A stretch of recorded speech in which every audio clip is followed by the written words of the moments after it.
দেশের স্বরাষ্ট্রমন্ত্রীর তড়িঘড়ি সাংবাদিক সম্মেলন ডেকে জয়ের দাবি। অন্যদিকে মমতার মাঝভাত পলিটিক্স কাউন্টার করতে দিল্লির নেতাদের হঠাৎ বাঙালিয়ানা। যখন 15 বছরের মুখ্যমন্ত্রীর বিরুদ্ধে পুরো কেন্দ্রীয় সিস্টেম একজোট হয় আর ভোটের তালিকা থেকে উধাও হয় 91 লক্ষ নাম, তখন বুঝতে হবে খেলাটা আর গণতান্ত্রিক নেই, এ এক মনস্তাত্ত্বিক যুদ্ধ।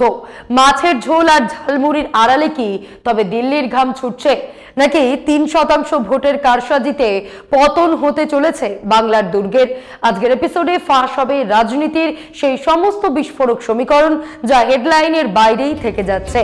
নমস্কার, আমি মধুরিমা ভৌমিক, আর দৈনিক সংবাদ অনলাইনে আপনারা দেখছেন। সত্যি আসলে বেদনাদায়ক। প্রথম দফার ভোট শেষ হতে না হতেই খোদ দেশের স্বরাষ্ট্রমন্ত্রীকে তড়িঘড়ি প্রেস কনফারেন্সে বসতে হলো কেন? তিনি দাবি করলেন 152টি আসনের মধ্যে 110টিতেই বিজেপি জিতে বসে আছে। আগে অঙ্কটা মিলিয়ে নিন। গতবার এই 152টি আসনের মধ্যে বিজেপি পেয়েছিল 59টি। এবার হঠাৎ কিসের জাদু বলে সেই সংখ্যাটা 110 হয়ে গেল? একে কি আত্মবিশ্বাস বলবেন, নাকি ড্যামেজ কন্ট্রোল? নিজেদের কর্মীদের মনোবল চাঙ্গা রাখতে কি তবে পারসেপশন তৈরির খেলা শুরু হয়েছে?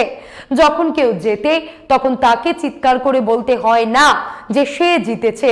এই অতি সক্রিয়তাই কিন্তু আসল সত্যিটা নিয়ে প্রশ্ন তুলে দিচ্ছে। প্রথম পর্বে যে 152টি আসনে ভোট হয়েছে সেটাই বিজেপির তুলনায় শক্ত ঘাঁটি বলে পরিচিত। এর পরের পর্বে যে 142টি আসনে ভোট হবে সেই 142টি আসনের মধ্যে বিজেপি গতবার পেয়েছিল মাত্র 18টি আসন। আরেকটা মজার বিষয় খেয়াল করেছেন? বিজেপির তাবড় নেতা মন্ত্রী প্রাক্তন সাংসদেরা এখন বাংলায় এসে দেদার মাছ ভাত খাচ্ছেন। সেই ছবি সোশ্যাল মিডিয়ায় ভাইরাল করা হচ্ছে। যারা কথায় কথায় সনাতন ধর্ম আর নিরামিষাশী সংস্কৃতির ঝান্ডা তোলেন, তাদের বাংলায় এসে এই ভুল বদল অবাক লাগছে না? ঝালমুড়ি হাতে মোদিজির ভিডিও ভাইরাল হওয়াটা কি শুধুই সৌজন্য, নাকি এর নেপথ্যে কাজ করছে গভীর কোনো ভয়? দিল্লিকে তবে বুঝে গেছে যে বাংলার আত্মপরিচয়ের সামনে রাষ্ট্রীয় প্রভুদের চেনা রসায়ন এবার বড়সড় ধাক্কা খেতে চলেছে। সমীকরণের আড়ালে লুকিয়ে রয়েছে এর উত্তর, যা আজকে আমরা খুঁজব। প্রথম পর্বের 152টি আসনে 92%-এর উপর ভোট পড়েছে, যা গতবারের চেয়ে 9% বেশি। এটা কি সির্ফ মানুষের উৎসাহ, নাকি এর ভেতরে অন্য কোনো অঙ্ক কাজ করছে? তৃণমূলের রাজ্যসভার নেতা ডেরেক ওব্রায়েন লম্বা টুইট করে দাবি করেছেন, পরিসংখ্যান বলছে 21 থেকে 26-এ ভোট পড়ার হার বাড়লেও মোট ভোটদানের সংখ্যা কমেছে।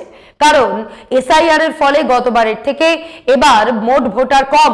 সেই টুইট আপনারা স্ক্রিনে দেখতে পাচ্ছেন। এছাড়া তৃণমূলের তরফে পরিসংখ্যান দিয়ে দেখানো হচ্ছে, গতবার এই 152টি আসনে 3,10,00,000 মানুষ ভোট দিলেও এবার সেই সংখ্যা 3,09,000, মানে ভোটের পার্সেন্টেজ বাড়লেও মোট ভোটের সংখ্যা কমেছে। এ কথা আমরা গতকালই এই এপিসোডে বলেছিলাম। আর এই ধোঁয়াশার মধ্যে অমিত শাহের 110টি আসনের দাবি। দেখুন, রাজনীতির ময়দানে কোনো সেনাপতি বলবেন যে তার বাহিনী হাঁটছে? আসলে এই ধরনের দাবির পেছনে দুটো বড় কারণ থাকে। 1, কর্মীদের ভোকাল টনিক দিয়ে চাঙ্গা রাখা। 2, তথাকথিত ফ্লোটিং ভোটারদের মনে এই ধারণা গেঁথে দেওয়া যে হাওয়া যেদিকে তুমিও সেদিকে যাও। রাজনীতিতে একে বলে উইনিং ন্যারেটিভ তৈরির খেলা। বিজেপি এবার একটা নতুন ন্যারেটিভ বাজারে ছেড়েছে, ভয়মুক্ত ভোট। তারা বলছে মানুষ নির্ভয় ভোট দিচ্ছে বলেই শতাংশের হার এত বেশি। কিন্তু প্রশ্ন হলো, এই বাড়তি ভোটগুলো যাচ্ছে কার বাক্সে? এটা কি সত্যি স্বতঃস্ফূর্ত জনজোয়ার, নাকি পরিকল্পিত কোনো মেকানিজম? 4 মে ফল যাই হোক, তল্পিতল্পা গুটিয়ে দিল্লি থেকে নেতারা যেভাবে বাংলায় পড়ে আছেন তাতে বোঝা যাচ্ছে যুদ্ধটা এখন মূলত অস্তিত্ব প্রমাণের। ভোটের শতাংশ নিয়ে যে ভয়মুক্ত তত্ত্বটা ভাসিয়ে দেওয়া হচ্ছে তার ভেতরে একটা বড় ফাঁকি আছে। যখন বাংলায় 83 থেকে 84% ভোট পড়তো, তখন কি মানুষ ভয় কুকড়েছিল?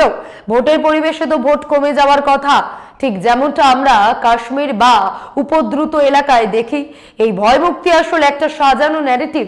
আসল প্রশ্ন কি তো গণিত বা সেফোলজি নয়। আসল প্রশ্ন হলো, মানুষ কি বদল চাইছে, দেখুন, যখন আমজনতা ঠিক করে নেয় যে সরকার উল্টে দেবে, তখন বড় বড় পণ্ডিতদের সমস্ত হিসেব নিকেশ ওলটপালট হয়ে যায়। কেউ কি ভেবেছিল 70-এর মধ্যে অরবিন্দ কেজরিওয়াল 67টা সিট নিয়ে দিল্লি দখল করবেন? কেউ কি ভেবেছিল ত্রিপুরায় বাম দুর্গের পতন ঘটিয়ে বিজেপি ক্ষমতায় আসবে? যদি মানুষের মনে ক্ষোভ জমে থাকে, তবে সেই স্রোতে সব ভেসে যাবে। মাঠের আসল হাওয়াটা কি বলছে? মানুষ কি দিদির ওপর বীতশ্রদ্ধ, নাকি দিল্লির দাপটকে তারা প্রত্যাখ্যান করতে তৈরি? এর উত্তর মানুষের মেজাজে লুকিয়ে। একটা দল টানা 15 বছর ক্ষমতায় থাকলে অ্যান্টি ইনকামবেন্সি তৈরি হবেই। দীর্ঘ সময় ক্ষমতায় থাকলে নিচু তলার ক্যাডাররা উদ্ধত হয়, দুর্নীতিতে জড়িয়ে পড়ে। মমতার ক্ষেত্রেও সেটাই হয়েছে। আশ্চর্যের বিষয় হলো সেই ইস্যুটা কোথায় যেন হারিয়ে গেছে। তার বদলে জায়গা করে নিয়েছে তীব্র মেরুকরণ আর অদ্ভুত সব ন্যারেটিভ। বিজেপি একটা কথা বাজারে ছেড়েছে, সেটা হচ্ছে মমতার হাতে তো সংখ্যালঘুদের 75% ভোট আগে থেকেই আছে, নতুন ভোট আসবে কোত্থেকে? তাই ভোট বাড়া মানেই সেটা বিজেপির ভোট। গত 40 বছরের ভোটের মনস্তত্ত্ব বলছে মানুষ সবসময় জেতা ঘোড়ার উপর বাজি ধরতে চায়। যখনই রটে যায় যে অমুক দল জিতছে, তখন দোদুল্যমান ভোটারদের একটা বড় অংশ তল্পিতল্পা গুটিয়ে সেদিকেই হাঁটা দেয়। বিজেপি সেই পারসেপশন তৈরি করে কিস্তিমাত করতে চাইছে। কথা হলো এই যে মাঝ রাস্তায় দাঁড়িয়ে ঝালমুড়ি খাওয়া বা মঙ্গলবার মাছ খাওয়ার ভিডিও ভাইরাল করা, এগুলো কি স্রেফ ইলেকশন স্টান্ট, নাকি কপালে জমতে থাকা ঘাম মোছার চেষ্টা? অনেকে বলছেন একেই বলে অল আউট এক্সারসাইজ। আচ্ছা, যদি জেতার ব্যাপারে আপনি 100% নিশ্চিতই হন, তবে আদর্শ বিসর্জন দিয়ে মঙ্গলবার মাছ ভাত খাওয়ার ভিডিও দেখিয়ে বাঙালির মন ভোলানোর এই ব্যাকুলতা কেন? আদর্শ নাকি কৌশল? নিজেদের বাঙালি প্রমাণ করার যে মরিয়া চেষ্টা বিজেপি নেতারা করছেন, তাতে প্রশ্ন উঠবেই। তবে কি হিন্দুত্ব আর বাঙালির মাছ ভাত সংস্কৃতিকে এক গেলাসে গুলিয়ে ফেলার চেষ্টা চলছে? সনাতন ধর্মের সংজ্ঞাও সুবিধা মতো বদলে নেওয়া হচ্ছে। মুদ্রার উল্টো পিঠটা আরো ইন্টারেস্টিং।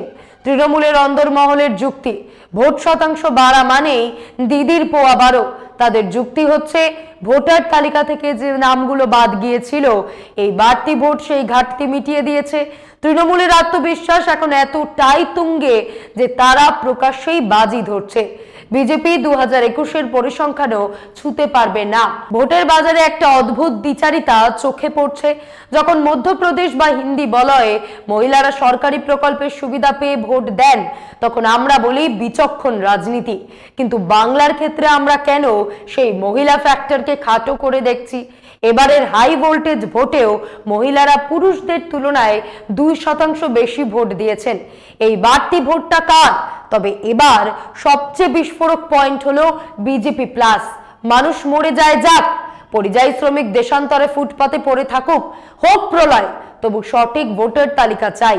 এই সঠিক ভোটার তালিকাটা কি? কে ঠিক করবে কোনটা সঠিক মানদণ্ড?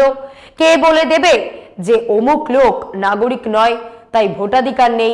নির্বাচন কমিশনের হাতে এত ক্ষমতা থাকবে কার ব্যাখ্যায় এটা স্থির হলো? এই প্রত্যেকটা ক্ষেত্রে বিচার বিভাগের ভূমিকা স্পষ্ট।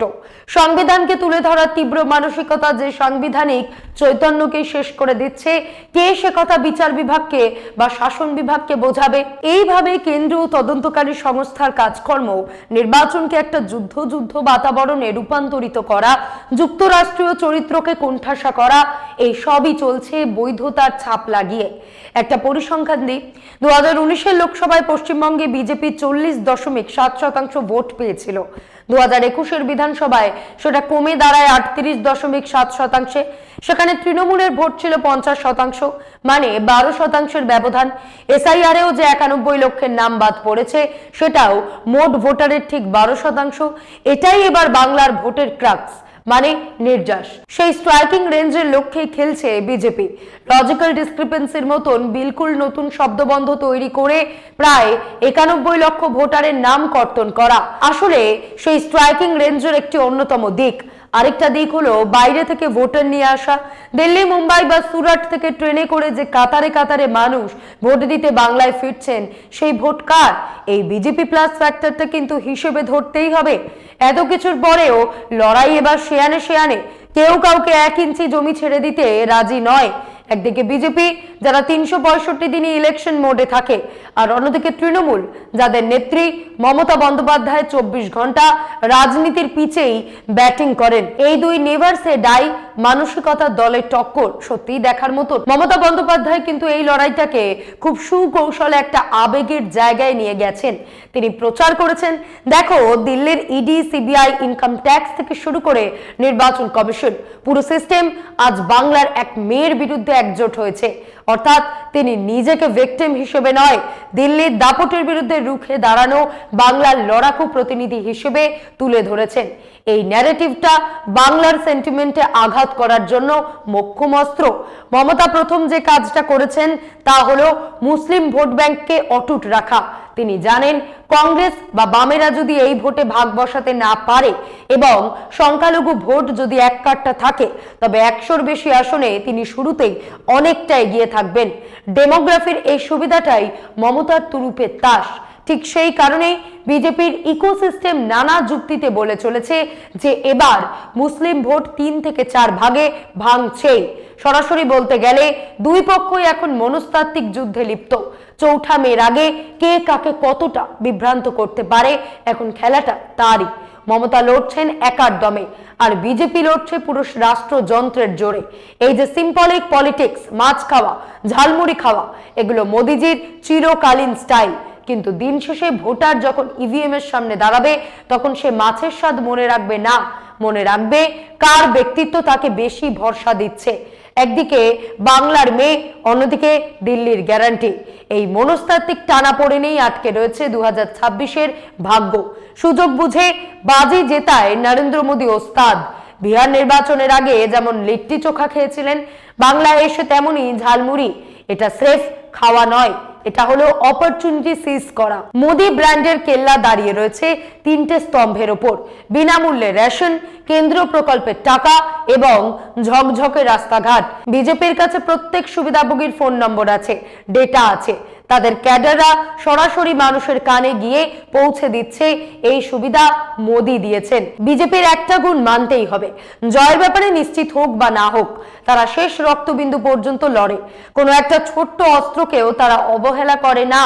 এমনকি বিশেষ সংসদ অধিবেশন ডেকে মহিলাদের জন্য আইন পাশের ঢাকঢোল পেটানো, সেটার ফল কবে আসবে কেউ জানে না, কিন্তু প্রচারের ঠিক আলোটা তারাই কেড়ে নেয়। নির্বাচন যারা লড়েন তাদের কাছে গণতন্ত্রের মূল্যবোধের চেয়েও বড় লক্ষ্য হলো জয়। আর লড়াইটা যখন মমতা বন্দ্যোপাধ্যায়ের মতন ভারতের অন্যতম শক্তিশালী অবিজেপি নেত্রীর বিরুদ্ধে, তখন বিজেপিকে তার সর্বস্ব দিয়ে তো ঝাঁপাতেই হবে। সেটাই হচ্ছে। প্রধানমন্ত্রী নদীতে নৌকো বিহার করছেন, ঝালমুড়ি খাচ্ছেন, এবার সেই ঝাঁপানোরই অঙ্গ। রাহুল গান্ধীও তো মখানার পুকুরে ঝাঁপ দিয়েছিলেন।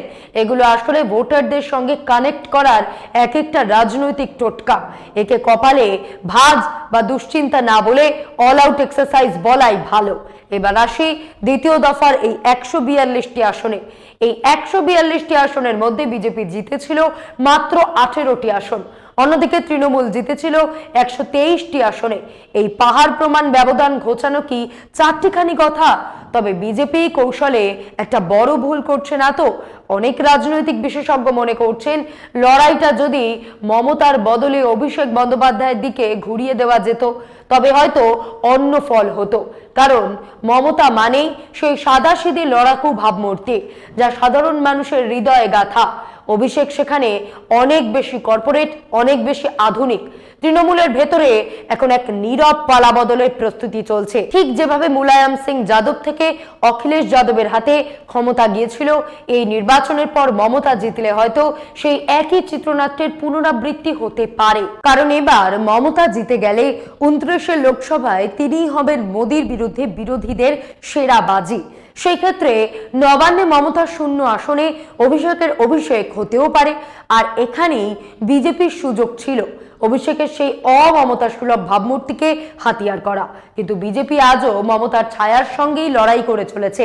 মমতাকে আক্রমণ করতে গিয়ে বিজেপি কি নিজের অজান্তেই এক স্ববিরোধী জালে জড়িয়ে পড়ছে? তারা নারীর ক্ষমতায়নের কথা বলে, অথচ ভারতের সবথেকে ক্ষমতাশালী নারী মুখ্যমন্ত্রীকে গদি থেকে সরাতে মরিয়া। এটা একটা অদ্ভুত বৈপরীত্য। নরেন্দ্র মোদী যখন বাংলায় গিয়ে মহিলা সংরক্ষণের কথা বলেন, তখন বোধহয় ভুলে যান যে বাংলায় কোনো সংরক্ষণ ছাড়াই 38% লোকসভা সাংসদ মহিলা। বিজেপি ভাবছে মধ্যপ্রদেশ বা বিহারের মতন বাংলায়ও তারা মহিলা ভোট ব্যাংক তৈরি করে ফেলবে, কিন্তু তফাৎটা হলো টাইমিং এ। বিজেপি ভোটের আগে প্রতিশ্রুতি দেয়, আর মমতা দীর্ঘ সময় ধরে মহিলাদের হাতে শুধু টাকাই দিচ্ছেন না, তাদের সামাজিক এবং রাজনৈতিকভাবে শক্তিশালী করেছেন। লক্ষ্মীর ভান্ডার বা কন্যাশ্রীর মতন প্রকল্পগুলো এখন আর সির্ফ সরকারি যোজনা নয়, সেগুলো মমতার প্রতি মহিলাদের এক অটুট আস্থার নাম। এই দেওয়াল ভাঙা চারটিখানি কথা নয়। এখন প্রশ্ন উঠছে, মহিলারা কি শুধুই হাত খরচের টাকায় তুষ্ট? তাদের ঘরের ছেলেদের কর্মসংস্থান নেই, সেই ক্ষোভ কি আড়াল করা যাবে?